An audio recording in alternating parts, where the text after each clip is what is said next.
2022 Porsche 911 GT3 Touring first drive, no wing, no problem.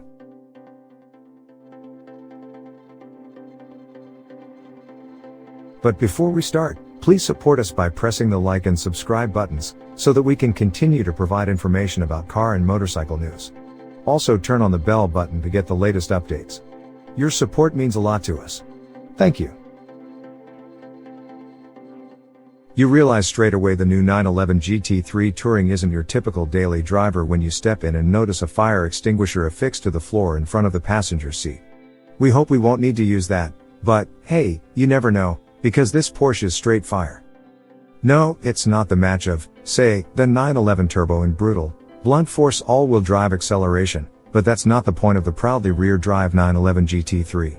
Rather, this 911 is about strafing tracks, dominating your favorite back road, and yes, hearing the glorious naturally aspirated 4.0-liter flat 6 screaming bloody murder all the way to 9,000 revolutions per minute.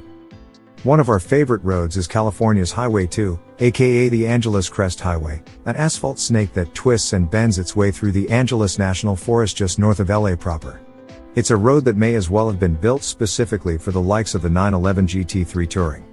Because more than just about any 911 short of a race-prepped machine, the GT3 is the driver's 911, the one you dance with closest. And when it comes to the GT3 Touring, you won't be overtly announcing who your dance partner is. No wing, but the Touring has the rest.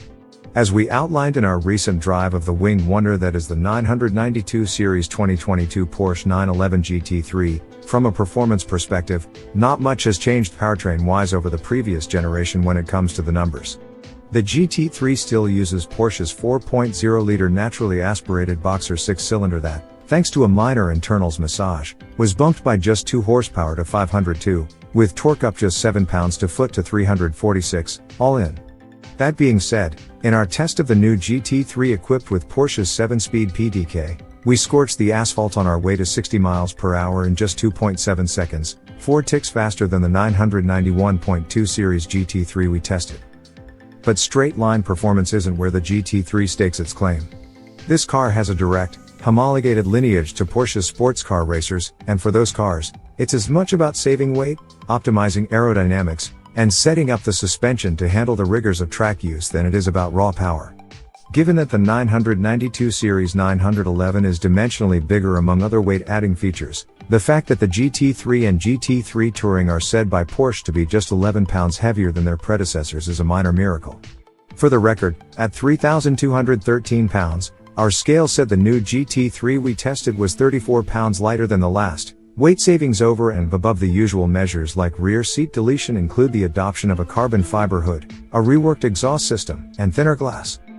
As far as aerodynamics go, yes, you guessed it, the only thing the base GT3 has on the GT3 Touring is its massive, highly adjustable swan neck rear wing. The GT3 Touring gets by with an automatically deploying single-angle wing a la most other 911s.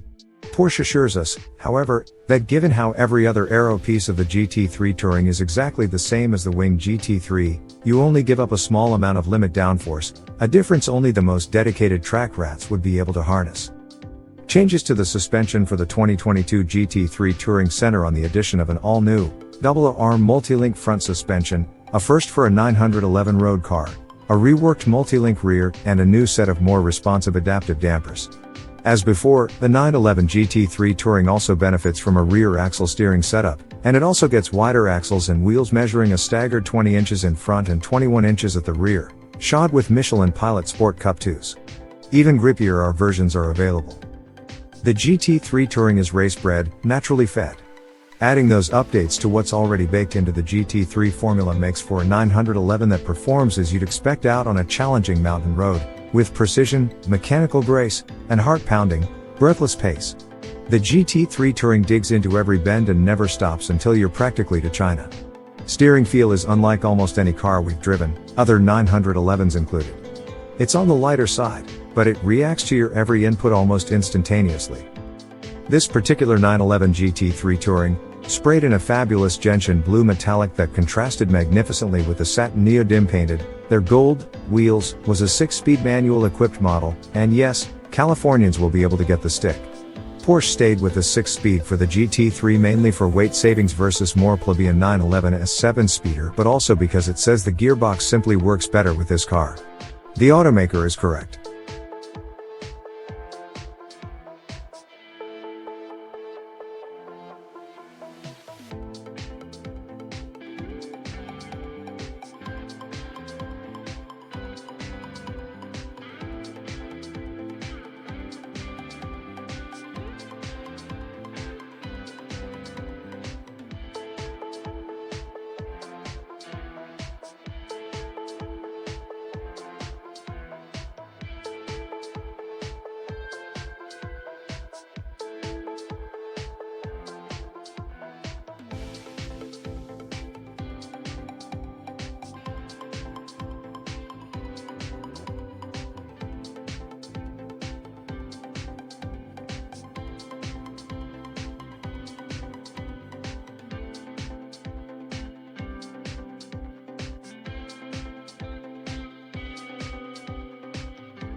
Thanks for watching.